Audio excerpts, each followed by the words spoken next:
Thank you, Madam Deputy Speaker. Like so many frontline workers, teaching staff are deeply committed to their profession, but they've also been among the most vulnerable, particularly given that it's been amongst the 12 to 17-year-olds that have been a major vector for transmission.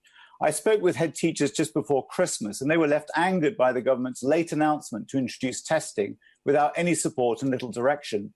And today we hear there will be a delay to schools reopening.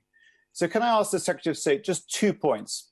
As I asked him back in November, will he prioritise frontline teaching staff for vaccinations, given the political will to keep schools and colleges open as much as possible?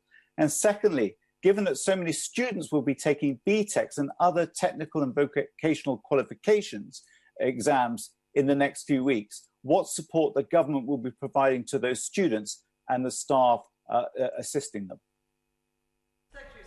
Well, the Honourable Member for Warwick and Leamington is right to highlight the issue of those children taking BTEC qualifications, and we made the decision about the importance of those youngsters being able to continue to take those qualifications over the coming weeks.